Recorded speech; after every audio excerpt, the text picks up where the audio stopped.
Chapter 12. Chapter notes. French translations will be in the description of the video. Trigger warning. Reference to mass acts of violence. I'm sorry, I don't know how to trigger warning this. Dear James, I will try to refrain from nagging you too much about your horrendously sparse letters lately, but let me just remind you that I literally birthed you from my body, so you could perhaps put in a bit more effort, darling. I enclosed the jumper you asked for. It was curled in a heap under your bed, of course. Tell me, does Remus let you boys get away with such poor cleanliness in his room? Should I write him for tips? In any case, your father and I were both thrilled to hear about your win against Hufflepuff. He's thinking about coming down for your next match, so you'll have to let me know if that's an idea you'd like me to get out of his head. I know how very uncool having your parents doting on you can be. I should let you know he has gotten his old school scarf and Gryffindor jumper. Yes, the one with the roaring lion on the front, ready to go just for the occasion. He's working quite a lot these days. I think he just wants something to look forward to. Not that I'm trying to guilt you into letting us come or anything. I, too, may have pulled out my Gryffindor apparel from the basement, but that is purely a coincidence. Your cousin Daphne is having a baby. I can tell you're already pretending you don't know who she is, but I promise you've been introduced to her on several occasions. I'll be heading to Diagon Alley to pick out a present, and I was thinking I'd get some new trainers for you and Sirius. You two were both looking ratty over Christmas, so you can be expecting those in the near future. You see, James Potter, this is the letter. Look at all those words. Don't you feel so much better informed now? I can feel our mother-son relationship strengthening with each sentence. Be warned, if you reply to me with 4 sentences or less, your father and I will be showing up to your Quidditch game in matching lion jumpers, whether you want us to or not. Give my love to Sirius and the boys. Sincerely, your gracious, youthful, incredible mother. Mum, please, I'm begging you. Anything but the lion jumper. Anything. You can come, sure, but be a little more chill about it, okay? Like, maybe wear a trench coat, some hats, sunglasses. I'm just throwing out ideas here. Listen, it's not my fault my life is dull. I'm doing all right in classes. Frank has us practicing twice a day at this point, the tyrant, but that's hardly new. Mostly, everything is the same as it always is. Also, my room is not that messy. Me and Sirius are incredibly well-kept young gentlemen, I'll have you know. Well, I am anyway. And Remus is not the boss of us. But please don't tell him I said that. Have they got Dad working on the Dark Mark case? Is that why he's so busy? Bloody mad that was, how it just appeared like that in the middle of London. Do you know any more about what happened? Have they caught who did it? See, look, loads of words. Sincerely, the best son ever, James. A month after they got back from Christmas holidays, the image of a skull eating a snake was projected into the sky over downtown London. Clearly magical. Clearly in violation of just about every line of the statute of secrecy. The Aurors have to obliviate a ton of muggles and spread a fake news story about how it was a promotion for some film or something. No one knows where it came from or what it means, and the Ministry has been infuriatingly tight-lipped. Of course, there are rumors that it's connected to the Death Eaters, but they've never done anything like this before. Anything this big. Bullshit. Sirius mutters, crumpling the Daily Prophet in his hands before incendiating it. Oi! Peter tries to lean away. You're getting ash in my eggs, he says, mouthful.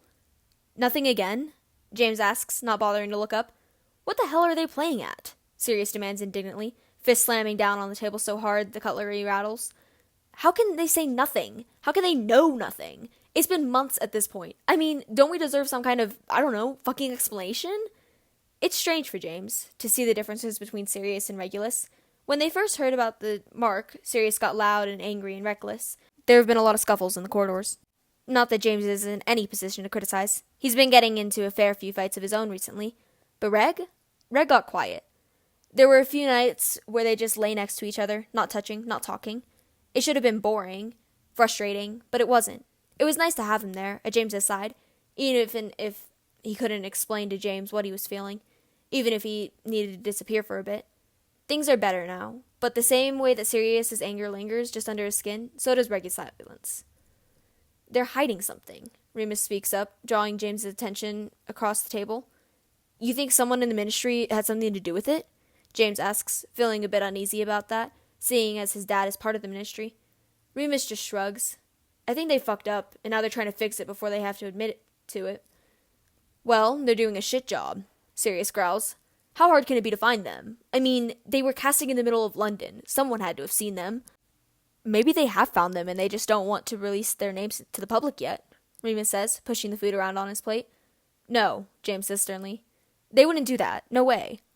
I'm just saying, the Death Eaters have a lot of sympathizers within the Ministry. What are you talking about? James doesn't know why it feels like a personal attack, but for some reason it does. The Minister of Magic has come out a dozen times renouncing them. He put more Dementors on Azkaban to make sure the prisoners were secure. The Ministry does not support these assholes. Remus sighs, looking up from his plate. You know I'm not talking about your dad, right? Well, I don't know how you could not be, James says defensively. I'm just saying, he goes on, sounding a bit exasperated, that I don't think we can trust everything the Ministry tells us. I'm with Moony, Sirius pipes up, and James turns to him with a look of betrayal on his face. I'm not talking about Fleamont, obviously, Sirius goes on. But my dad worked for the Ministry too, and my cousin's awful husbands are working there now. The way I reckon it, the good guys are outnumbered. James officially hates this conversation. His eyes skate over to the Slytherin table. They stand out starkly from the rest of the hall. He's not saying it's all of them, not saying that there aren't some Slytherins with tense faces and slouched shoulders. He's just saying it's a lot less than the rest of the school. James sighs, pushing his plate away and getting to his feet. Where are you going? Sirius asks. Class doesn't start for another half hour. James holds up the folded parchment in his hand. Gotta post a letter to my mum. I'll see you in Charms? Yeah, all right. James pats him on the shoulder, giving Peter and Remus a nod before heading out of the hall and towards the owlry. Things are okay between him and Sirius. He's at least talking to James again, which is something. But there's an undeniable stiffness to their conversations. It makes James's skin crawl. He keeps telling himself to follow Lily's advice and apologize, or admit that he's scared. Say something, anything, but months have passed and he still hasn't. Tomorrow, he keeps telling himself, I'll do it tomorrow. The one upside to this, if there is any, is that he seems to have forced Sirius and Remus to come to some sort of agreement. James isn't exactly sure what it is. He just knows that the weirder things get between him and Sirius, the easier they get with Sirius and Remus. He tries to think of it as a good thing, tries not to be jealous, not to hate Remus for it. So things are tense. Tense at school, tense outside of school. You can feel it when you walk down the halls, feel it in the whispered insults and rumors. Who cast the mark? Where are they? Why haven't they been caught? In the white faces of the first years, you see the other fear. Are they coming for us? Honestly, James is sick of it. So maybe that's why, on his way back down from the owlry, when he spots a head of short, black curls disappearing around the corner in front of him, he decides that Charms is not at all what he wants to be doing with his morning. Luckily, the corridor Regulus turns down is empty, and James settles himself against the wall, watching the back in front of him for a minute before letting out a whistle. Regulus looks over his shoulder, sees James, does a double take, then slows to a stop and turns around. He stands there for a few minutes, seemingly unable to decide whether to be surprised or annoyed. Can I help you, Potter? He says eventually. James smirks. I bet you can. He nods towards the door beside him and sees Regulus recognize it for what it is. A broom cupboard, Potter? Really? How gauche of you. But he steps forward anyways, eyes darting around the hallway, checking that they're still alone. Broom cupboards are highly undervalued spaces, you know. Regulus arches his eyebrow. Are they? James nods. Everyone always goes on and on about towers and the Great Hall and moving staircases, but when do they ever talk about the real backbone of this castle? The broom cupboards? He can see Regulus fighting off a smile, and it makes something warm pool in James's stomach. He opens the door, gesturing with a dramatic bow for Regulus to enter. The broom cupboards. As soon as the door closes behind them, Regulus rounds on James, sending him a pointed look. You gonna tell me what the hell this is about? Regulus's hair is still short, but it's grown back enough that little curls have started to wisp around his ears and the back of his neck. James is a little obsessed with it, if he's being honest. James? Regulus asks, and James realizes he's been staring. Sorry, you're very distracting. He grins out of the corner of his mouth and watches Regulus blush even as he rolls his eyes. Yeah, what do you want? I just realized what day it is, that's all, James says, grinning as he leans back against the door. Regulus looks at him flatly. It's Wednesday. Yes, it's the Wednesday I take you to the forest. There's a beat of silence. Have you lost your mind? Jury's out on whether or not I had it to begin with, James quips, and then, more sincerely, come on, Reg, it'll be fun. Besides, I have something I want to show you. Oh, well, in that case, he says sarcastically, James, I have Transfiguration in 15 minutes. But what if you didn't, though? Regulus is apparently so outraged by this statement that all he can manage in response is a series of indignant noises that James has to try very hard not to laugh at. After enduring a few seconds of silent glaring, James holds out his hand, and reluctantly, Regulus allows himself to be pulled forward, pressing into James, who bends down, nosing at the spot just behind Regulus's ear. James's lips brush his skin, and he feels Regulus shiver. Come on, Reg, he hums. Break the rules for me. Regulus scoffs, but it lacks conviction. I'm already breaking the rules. So break them a little more. He kisses him gently under his jaw. You are ridiculous. James continues his light kisses, innocent, purposeless, trailing all along his neck. Merlin, fine. He's breathing heavy when he steps back, face fully red now, and James can't help but look smug. "You're gonna kill me one of these days," Regulus murmurs, running a hand over his short hair and trying to straighten himself out. "Nah, never." "What would I do without you?" He sends him a little smile that makes something flicker in Regulus's eyes. He has half a mind to ask him about it, but doesn't want to push his luck. "You wait here. Wait here. In the broom cupboard. I'll go grab the invisibility cloak," ignoring him as his hand reaches for the doorknob. "It'll take me 5 minutes. James Potter, I'm not going to wait for you in the broom cupboard." Regulus does wait for him in the broom cupboard, even if he makes several angry comments about it under his breath after James gets back. With the cloak, it's incredibly easy to get out of the castle and past the Care for Magical Creatures class on the lawn outside. Spring is only just blooming. The weather's still cold enough that you need a jacket or sweater. But the snow is gone, and today the sun is out, making it feel warmer than it is. James waits until they're sufficiently past the tree line before he takes the cloak off. "I can't believe I let you convince me to do this," Regulus mumbles, wand held in his hand like he's expecting to be attacked at any moment. Which is fair enough. There are a bunch of nasties in these trees. Luckily, James knows this place pretty well by now. Knows where to go and what not to step on. "I've never skivved off a class before." James smiles down at him, stepping over a fallen trunk. "What? No! I'm shocked." Regulus shoves him into a nearby tree, and James lets out a laugh that is, admittedly, quite loud. "Merlin, keep your voice down before everything in here knows where we are." James rolls his eyes, pushing some bushes out of the way as he leads them on. "Everything worth being afraid of already knows we're here." The branches are thick overhead, causing the sunlight to drip down, lighting the way in tiny puddles. "I'm sorry, what?" Regulus turns to him, indignant. "Don't worry, they won't bother us as long as we don't bother them. Just stay out of their space." "Their space," Regulus repeats slowly, like it's the stupidest thing he's ever heard. "How do you know what their space is, exactly?" James shoots him a smile. "You follow me?" "Oh, because you're the Beast Whisperer, are you?" "I just happen to have excellent intuition." He looks at Regulus out of the corner of his eye. "Also, maybe don't call them beasts." "What?" James shrugs. "Just not very polite, is it?" There's a beat or two of silence before Regulus laughs. His laugh is softer than James's, quieter. It's something James always wishes he could hold in his hand or slip in his pocket and keep for later. "You're an enigma, you know that?" "Me?" James demands, slightly outraged. "You, Regulus Black, want to call me an enigma? Half the time you're this obnoxious Quidditch lad.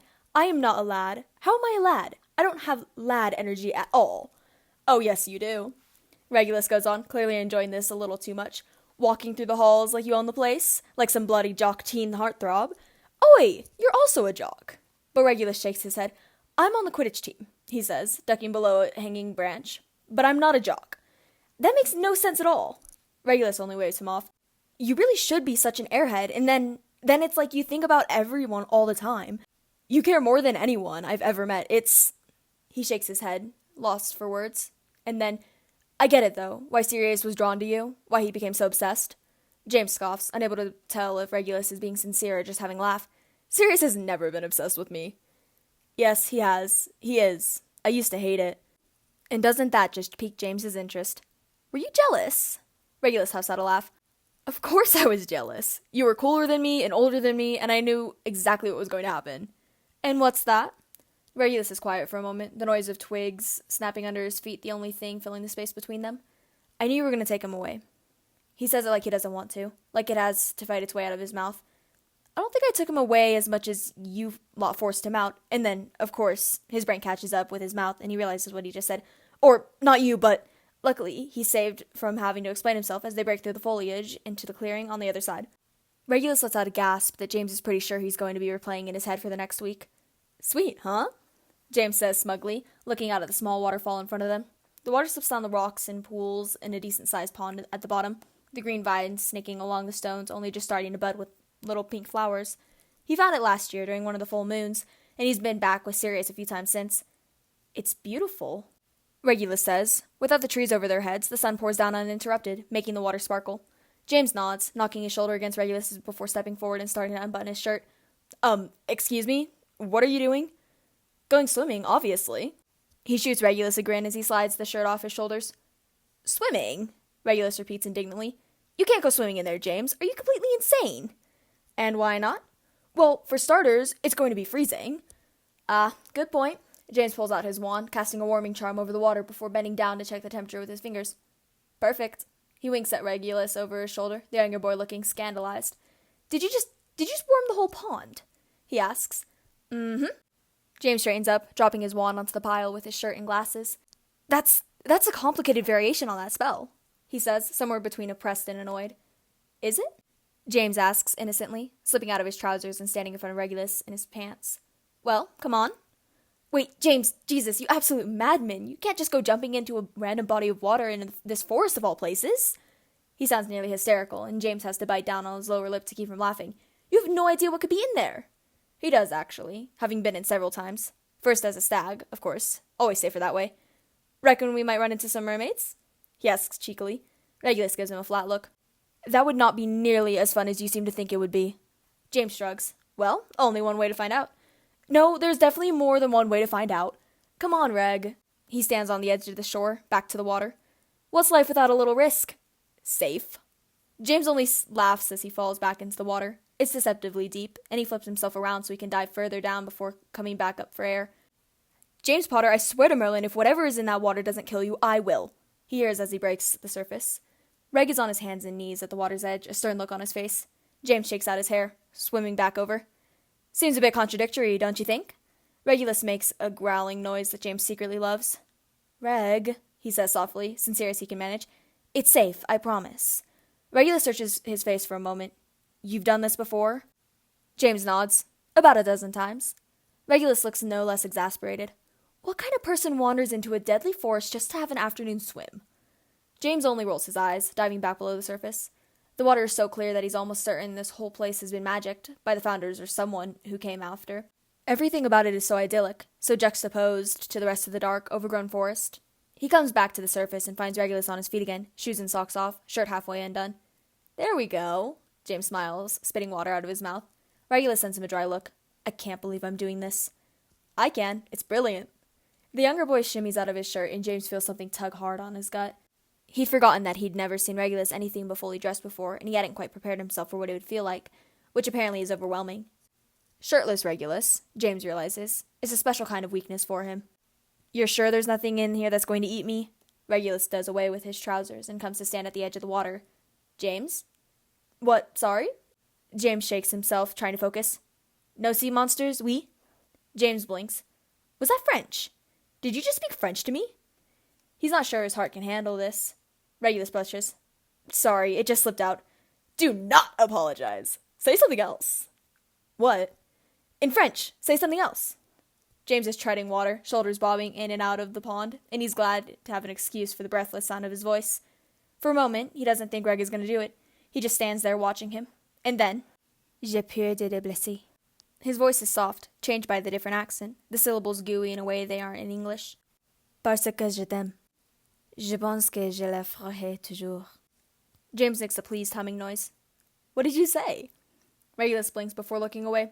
I said your hair looks ridiculous. James scowls. Did not. Are you suddenly fluent in French, Potter? Oh, please. He rolls his eyes. Don't start with Potter again. Makes me feel like I'm in detention or something. Regulus snorts. A familiar feeling for you, I'm sure. Har, har, har. Now get in here before I drag you in. Pfft, Regulus scoffs. You would... But before he can finish, he gets a face full of water as James splashes what seems like nearly half the pond on him. You are 5, Regulus bites out, wiping the water from his face. James only laughs. Big words from the man still standing on the shore. He starts to swim further out, but stays on his back so that he doesn't break eye contact with Regulus. Come on, Black, come and get me. He sees the light flash in Regulus's eyes. You're mine, Potter. James laughs again, turning the swim away properly as he hears Regulus hit the water. Yes, he thinks, cutting across the pond. Yes, I am.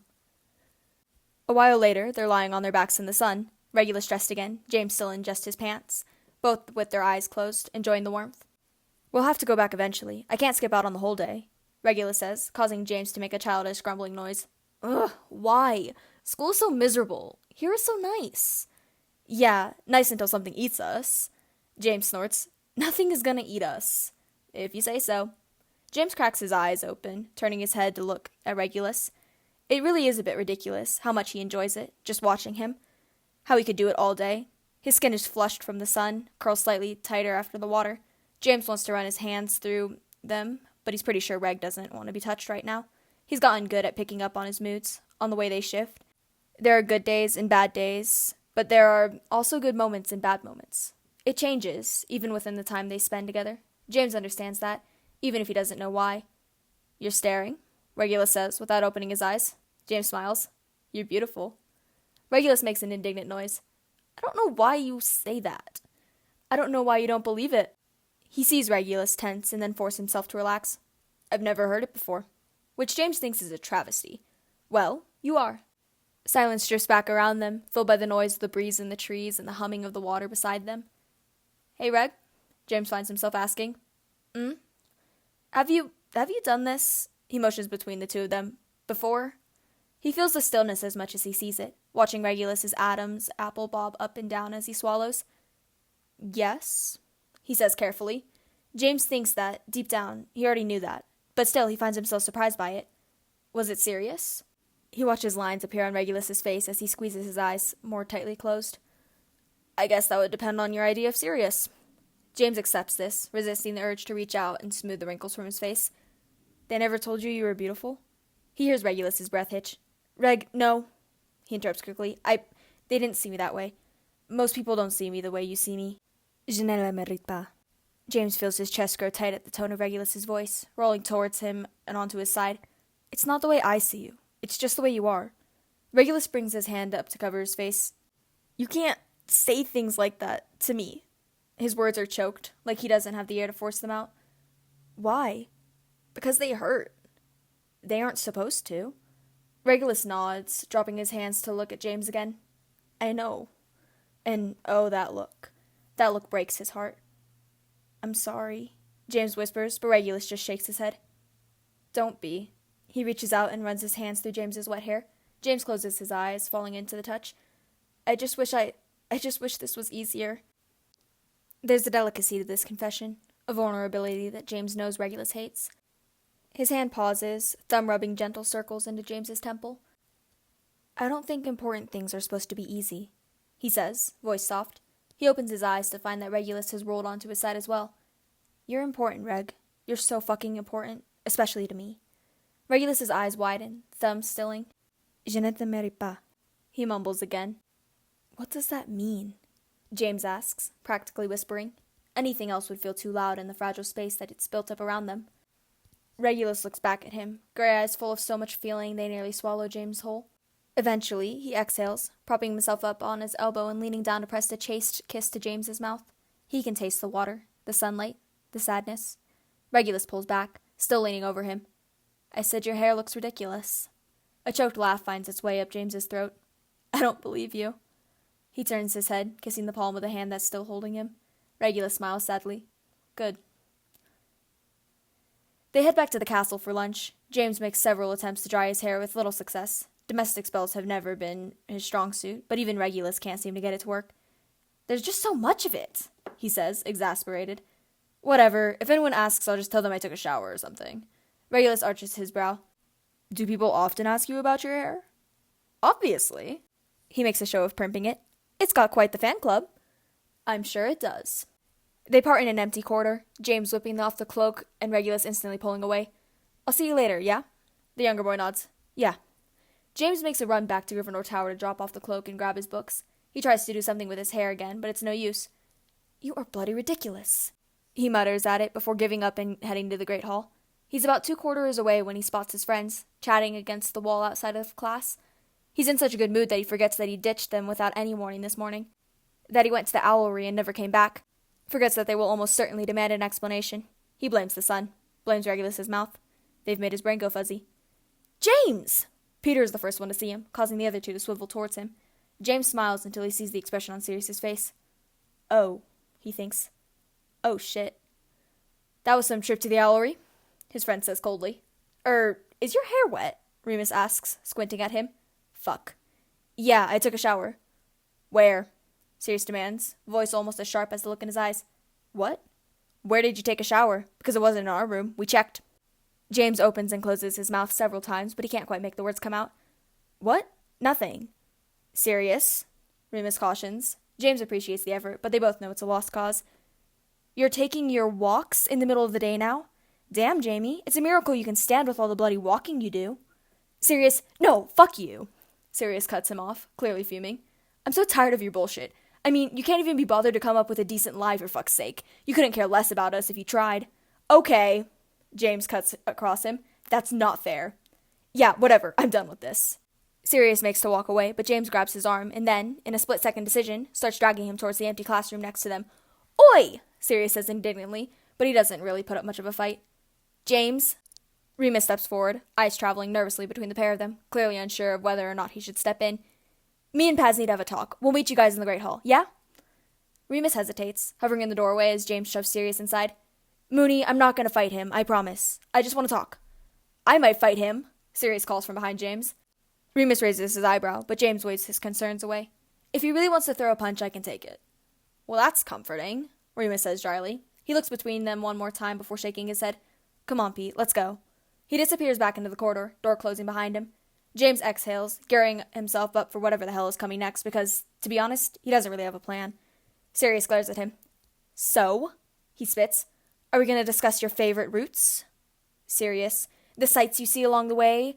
I heard the grounds are great for bird watching. Maybe that's what you've been doing with your time. Sirius. Course. Probably not the best time for bird watching. The middle of the night. Stargazing, then? Shall we discuss our favorite constellations? Mine, personally, is Alpha Canis Majoris, but you can see why I might be slightly biased. I've been seeing someone. Sirius shuts his mouth, the tirade of words coming to an end, leaving them just standing there, staring at one another. The silence feels deafening. Yeah, Sirius says finally, some of the energy gone out of him, but none of the anger. That still simmers under his words. No shit. James doesn't exactly know what to say to that. You've been lying about it for months. Poorly, sure, but still lying. To me. Yeah. James refrains from pointing out that Sirius has also been lying, or at the very least, neglecting to mention that he snogged one of their best mates. He can't quite see that accusation going over well right now. Sirius stares at him expectantly, clearly waiting for some kind of explanation. He takes a deep breath. It's a bloke. Sirius blinks, his entire body going rigid. It's such a sudden change that James can spot it even from across the room. What? The person I've been seeing, he's a boy. He doesn't want anyone to know. That's why I didn't tell you. I'm sorry, really. He says it quickly, because he knows if he takes his time, he won't get it out, that the words will get stuck in his throat. It's not the whole truth. He knows that, but it's as close as he can get right now. The silence is stretching on too long, and James can feel himself growing anxious. He hopes that this wasn't a mistake. He wants to make things better. He wanted to get rid of the wall that's been slowly building itself between him and Sirius these past few months. He wanted his friend back. You didn't tell me because he asked you not to, Sirius says finally, or you didn't tell me because you were afraid of how I'd react. James sighs, passing a hand over his face and meeting Sirius's eye. Does it matter? Yes, to me, it matters. He's not sure what the right answer is here, if there is a right answer. Both, he says finally. It was both. He can't read the expression on Sirius's face, has no idea what he's feeling. James just wants to tell him that it's okay, that they're okay. He opens his mouth to say as much when Sirius suddenly starts forward. He's leaving, James thinks, feeling his heart clench. Fuck. But then Sirius wraps his arms around him, pulling him close, and in his shock, it takes James a few minutes to respond, to hold him back. I'm sorry, Sirius says, squeezing him. I'm sorry for whatever I did to make you think you couldn't tell me. James doesn't think he's ever been so relieved in his life, a shaking breath escaping his lungs as he drops his head against his friend's shoulder. God, I'm so glad that you... But his voice cuts out on him, an unexpected wave of emotion closing his throat. You're my brother, James, my family. There's nothing... Sirius pulls back so that they can look at each other. There's nothing bigger than that, okay? Not ever. James feels ridiculous, getting choked up over this, but he's been so worried. I feel the same. He coughs, clearing his throat, trying to get rid of some of the tightness. Obviously. Now who's gone soft, eh? Sirius grins, and James shoves him. It feels good. It feels like he can breathe again. He still doesn't know it's Regulus, but James pushes that thought away, not willing to deal with it right now. Listen, Sirius's expression is sincere again. There's something I need to tell... But at that moment, Albus Dumbledore's voice fills up the room, so loud that James has to cover his ears. All students are to go to the Great Hall immediately. I repeat, all students are to go to the Great Hall immediately. What the hell was that? Sirius demands, looking around like he's expecting to find the headmaster standing behind him. James shakes his head, hands dropping away from his ears. No idea. Never heard him do that before. Oi! Sirius says suddenly. You reckon they caught the people who put up the mark? James shrugs. You think they'd call a school assembly for that? Usually they make us wait to get the news from the prophet like everyone else. Yeah, but these are extreme circumstances. And while James is still skeptical, he can't say that Sirius doesn't have a point. God, who knows? Maybe. He can already hear the sounds of students outside the door. I hope they did. I can't wait to see those bastards crumble in front of the Wizengamot. You think they will? James asks as they push their way outside. The halls are a mess, confused students looking around, making their way uncertainly towards the Great Hall. Of course, they're all Slytherins, big and bad until McGonagall has them in her sights, and then it's all, please, Professor, I didn't mean it, Professor, please don't be mean to me, Professor. James snorts. Sounds like you're doing an impression of Peter. Sirius barks out a laugh so loud the people in front of them turn back in alarm. You can't tell him I said that. Oh, I'm definitely going to. Come on, here, James, Sirius. James looks ahead to see Remus waving at them through the chaos that is the Great Hall. James waves back, grabbing hold of Sirius and dragging him through the sea of students to where their friends are sitting at the Gryffindor table. Any idea what's going on? James asks as they sit down. Remus shakes his head. Not a clue. We just got here and then the food disappeared, Peter adds, looking mournfully at the empty table. Hey, Remus says a bit quieter, nudging James. You two work it out? He nods to Sirius, whose eyes are trained on the professors at the head table. Yeah, James gives him a smile. Yeah, we worked it out. Good. Everyone! All heads snap towards the front of the room where Dumbledore stands at the podium, wand pointed at his throat. Quiet! The reaction is instant. Couldn't have been faster if it had been enforced by magic. James looks over at the Slytherin table, but he can't spot Regulus among the crowd of green and silver. Better. Dumbledore smiles kindly, lowering his wand. Behind him, all the teachers are assembled, but none of them are sitting, which feels a bit ominous as James is being honest. Now, the headmaster goes on, as I am sure you are all aware, a few months ago a mark was cast over London, one that has been associated with a group of witches and wizards who call themselves Death Eaters. He pauses, eyes running over the body of students before him. James isn't sure he's ever heard the Great Hall so quiet. Everything is still. It feels like even the enchanted sky above them is frozen. It is now believed that this was a warning, foreshadowing an attack that took place in Diagon Alley. James feels the air rush out of his lungs, frightened whispers growing up around him. Dumbledore raises his hand, and without even having to say a word, all mouths shut. As of right now, he licks his lips, 13 people have been pronounced dead. 5 are in critical care at St. Mungo's. Nothing can keep the silence after that. 13? He hears Remus hiss beside him. That's never happened before, has it? He looks at James as if he knows. There's never been that many. It is believed, Dumbledore continues, speaking over all the other voices, that the victims were specifically targeted. We do not, at this time, have confirmation of the names of the victims, but classes have been cancelled for the rest of the afternoon, and students will be summoned one at a time by their head of house to contact their families. He gives them another sweeping look. In this hour of tragedy, our friends are our greatest resource, our strength. Be there for one another, and we will make it through this. Thank you, you're dismissed. They're shuffling, feet on the floor, benches being pushed back from the table, but James can't move, an icy sensation dripping down his bones. James? Remus asks, but he barely registers it, his name floating past him, unable to permeate the new bubble of panic slowly surrounding him. Hey, Prongs? Sirius's hand comes down, warm and steadying on his shoulder, and James blinks up at him. What is it? James swallows. My mum. His voice breaks. She said she was going to Diagon Alley. They end up outside on the lawn. James grabs his snitch, something to do, something to keep his hands busy. He wanted to fly, but Flitwick saw him with his broom and quickly put a stop to that plan. Apparently, all students are to remain on the ground for the foreseeable future. He begged McGonagall to let him flee with his parents. Alphabetical order, Potter, she said, already sweeping past him with the first student. I'm sorry. So here he is, sitting with his friends on the lawn, throwing a snitch up and down and trying not to think about the fact that his mum might be, well. There are other students around, though most groups are like them, tense, quiet. It feels weird, their fear out of place under the sun. The world does not look tragic, and somehow that makes it all the more unnerving. Remus lets out a sharp hissing noise, and James looks down in time to catch him grimacing at his potions textbook. You okay, Moony? He nods stiffly. Yeah, sorry. Don't apologize. You need me to grab you a pain potion? Sirius asks, propping himself up on his elbows. But Remus shakes his head again. Nah, it's not so bad this month. The full moon is tomorrow. James had almost forgotten. He runs his friends over one more time, pale, purple bags under his eyes, shivering slightly. You let us know if you want to go back up to the room, okay? James says, even though he doesn't think he could stand sitting in that quiet. At least out here there are things to distract himself with. At least out here he doesn't feel trapped. Thanks, but I'm fine, really. Remus has already been called up to McGonagall's office.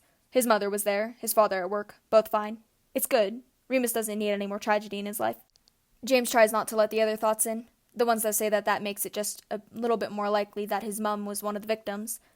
Lyle Lupin would make sense as a target. He's already been one once after all. James hates himself for thinking that. Hates himself for wanting it, even for a second. This time, when he catches the snitch, his hand wraps around it a little more tightly. Just not my mum, he thinks over and over again. Not my mum. Anyone but my mum. Which, again, is a shitty thing to want, especially as he looks at the other kids around him. There aren't that many wizards and witches in the world. Really, there aren't. That 13 were killed today? 13, just not my mum. Please not my mum. Anyone but my mum. He can't remember the last time he told her that he loved her. He thinks of the pitiful letters he's been sending home, once every 3 weeks at most, barely a paragraph long. How could he be so callous? He loves his dad. Really, he does. But his home is his mum. Without her, he... James?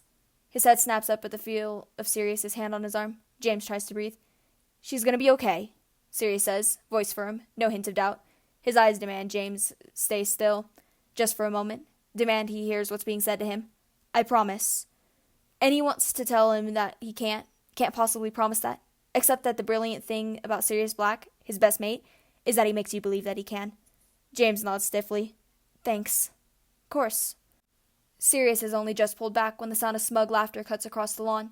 James looks up and sees Snape and Mulciber coming out of the castle, and they're fucking laughing. He sees Regulus pushed against the wall, sees him struggling to breathe, sees Snape looming over him, not giving a shit. I just hope I'm there to see it, Snape had said to him. See what? See them break you. It happened so fast, like a switch has been flicked in his brain, and suddenly all his fears and regret and pain turns into anger. It hits him so hard he shakes with it. He's on his feet before he can think about what he's doing. Someone calls his name. Remus, he thinks, but he doesn't turn away. His wand is already out by the time Snape sees him coming. He doesn't care that they're in the open, surrounded by people, that he will definitely be punished for this. Good, he thinks. Let them watch. Levicorpus, James snaps, dragging Snape up in the air by his ankles. He sees Mulciber raise his wand, but it's knocked out of his hand in the same moment as Sirius comes up beside him. Thanks, Pads. Anytime, Prongs. What the fuck, Potter? Snape shouts, voice loud in the somber afternoon. There is something dangerous in the air, something that snaps and crackles and threatens to ignite, and James is glad for it, because someone might have hurt his mum, and that makes him want to burn the world to the ground. Hey, Pads, he says, loud enough that everyone watching can hear. He fully intends to make a show of this. What color do you reckon Snivelus's pants are? Ugh, prongs, Sirius responds in the same showman-like tone, and honestly, it feels good, the two of them doing what they do best. You're gonna make me sick up my lunch. He hears snickering from some of their audience and feels a nasty smirk curling his lips. You think he washes them as much as he washes his hair? You mean never?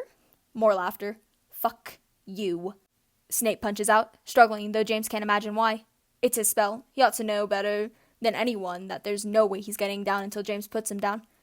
Wanna bet on it? I say they're green. Sirius smirks. My money's on gray. Or brown. The creep has no style. Do you want to do the What the hell are you doing? Her voice cuts across the lawn like a knife. James feels it against his skin, the anger in her voice that hasn't been directed at him in a long time. Ah, Evans, here to see the show? She comes up beside him, but he doesn't take his eyes off Snape, doesn't want to look at her face. James, she says more quietly, almost desperately. James, I know you're worried, but I thought you were trying to be better than this. And that irks him. Maybe because it's true. Maybe because she's still defending Snape. Even now. Even after everything that's happened today, and everything that she knows that he is. He's one of them, he says through gritted teeth. You don't know that. Sure I do. She makes an exasperated noise. You can't punish him just because you feel bad. It won't change anything. It'll just make it worse. And that's just bang out of order. Because that isn't what he's doing. He isn't making this up just to feel better. I thought you were done with him, huh? You told me that. You said it. You don't like him anymore. His voice has started getting louder again. Was that all talk, Lily? Just bullshit? No, she grits out. But none of that makes what you're doing okay. Oh, and who made you the moral authority? What makes you so good? This is ridiculous. Put him down. No. And this time, James does look at her. Looks her dead in the eye. Now shut up or go away. Just not my mum. Please not my mum. Anyone but my mum. Sirius, he says, turning back to Snape. Take off his trousers. And to his credit, Sirius doesn't hesitate. I wouldn't do that if I were you, Black. Lily's voice is cold. Unless you want your friend to get stupefied at close range. James almost laughs, looking over at her raised wand. You gonna hex me, Evans? She doesn't even blink. Absolutely. Now put him down. He holds her gaze, unwavering green eyes boring into his. Part of him wants to push her, to see if she really means it. But then, one look at her is all he needs to know that she does. Well, Snivelus, aren't you lucky the pretty girl came to your rescue? He announces coldly, a smile on his face that feels sharp. Ever the gentleman, always letting a woman fight your battles for you. There's more snickering from the surrounding crowd. He watches Snape's face contort with rage and embarrassment, and he thinks that this might actually be better than taking his trousers off. And then, I don't need a filthy mudblood to defend me. He's not entirely certain what happens next. Everything goes a bit hazy. He knows he drops his wand, and Snape along with it, and then he's on top of him, driving his fists into his ugly face. He's not thinking. Not really. It's all feeling, pouring out of him and into Snape's bleeding mouth. The violence feels good. All that anxiety and fear finally finding the outlet it's been craving. For a moment, he can't remember why he ever wanted to be better than this. And then he's thrown back. Magic. He lands on his back a few paces away, the air knocked from his lungs. He sits up, trying to get on his feet again, but finds a wand in his face. Don't, Lily says through clenched teeth. You heard what he said, what he called you, James says indignantly. But Lily only shakes her head. Don't you dare use me as an excuse, James Potter. It's the break in her voice that catches his attention, and suddenly he can see the wetness in her eyes. Don't you fucking dare. She waits a moment longer before sliding her wand back up her sleeve and turning away. James sees Mary and Marlene hovering in the background, concerned looks on their faces as she walks right by them. Snape, of course, is gone. James suddenly feels exhausted. Christ, Prongs, are you all right? Sirius comes up beside him, and James lets out a breath that might be a laugh, bringing his hand up to his face, needing a minute. He tries to think of this morning, to remember how it had felt, to hear Regulus laugh, to see him smiling in the sun, the warmth of his hands, his mouth. And suddenly he wants him, just to feel his touch, to hear his voice. He could tell Reg, he thinks, all the terrible thoughts he's had, the weak thoughts, and he'd understand. Just not my mum. Please not my mum. Anyone but my mum. Regulus doesn't need him to be better, to be stronger. He doesn't know why that suddenly makes his chest feel too tight. He just wants to be back in their room, just wants to lie next to him in bed and listen to him talk about gods and mortals and a love that can't be stopped by violence and war and death. James Potter? James's head snaps up as Frank walks towards them. He falters for a moment, taking in the sight of James and seemingly deciding not to comment. He nods his head back towards the castle. It's your turn. Oh, thank God, James breathes, scrambling to his feet. He's barely taken 5 steps before something pulls him back. Sirius? His friend is still kneeling in the grass. Coming? He sees it, the surprise, followed quickly by gratitude. Sirius nods, quickly jogging up to him and causing Frank to arch his brow. It's supposed to just be family. He is family, James says, in a voice that has Frank raising his hands in surrender. Hey, don't shoot the messenger. James doesn't bother responding, walking so fast he's practically running into the building. She's gonna be okay, Sirius murmurs beside him. James only nods, no longer able to mutter a response. He feels like his insides are tearing themselves apart. He thinks about the letter he sent this morning, about how inadequate it was, all the things he needs to tell her, needs her to know. Mr. Potter? McGonagall barely even blinks when he storms into her office, Sirius at his side. Mr. Black? She's sitting at her desk, the fire burning next to her, and he sees... Dad? His voice catches in his throat. It's just him. No. No. No. No. He feels Sirius wrap his hand around his arm and squeeze. Dad, where... James! His mother is pushing into view, sounding slightly breathless. Sorry, I just went to turn the kettle off. She smiles, and he feels his legs almost give out. Thank Merlin for Sirius, who's probably the only reason he doesn't collapse right then and there. Mom. His voice is weak as they stumble forward, both of them, getting on their hands and knees by the fire. You're okay. She looks confused. I am. Of course I am. You said, in your letter, you said you were going to Diagon Alley. And suddenly her eyes go wide. Oh, darling, no, not today. James is feeling so many things right now that all that comes out of him is a wet-sounding laugh. I'm so sorry, she says. Merlin, that must have been terrible for you. He shakes his head. I'm just glad you're okay. I love you. I love you both so much. I'm sorry I don't say it enough. Gosh, James, his dad says, running a hand through his hair in a way that is nearly identical to his son. Don't make me cry in front of Minerva. She'll lose all respect for me. Never, Flemmont, comes McGonagall's voice from behind them. Sirius, you all right, honey? James looks beside himself to find his friend with wet eyes. Yeah, I'm just glad you guys are okay. James realizes for the first time how scared Sirius has been, and how he buried it so that he could be strong for James. He swears his heart swells so much it nearly breaks his ribs. Oh well, now you've gone and done it, Flemmont says as he pulls off his glasses and wipes his eyes. Oi! How come he's the one that makes you cry? James demands. I like him better than you. And that has them all laughing. James feels himself take a proper breath for the first time since he heard Dumbledore's booming voice, looks at the people he loves, smiling and crying and safe. He thinks, okay, maybe we'll be okay. Maybe we'll make it through this. chapter endnotes. As I mentioned before starting this episode, you can find the French translations of what Regulus said at the lake in the description, and this is what the author has for us. Hello, beautiful people. Does this chapter work? I sure hope so, but it's becoming one of those things where I feel like I've been looking at it for too long so that I don't even know what it is anymore. Your comments are cupcakes and sunshine. Thank you. And as the reader, I just want to say thank you again for listening, and I will see you next episode. Bye-bye.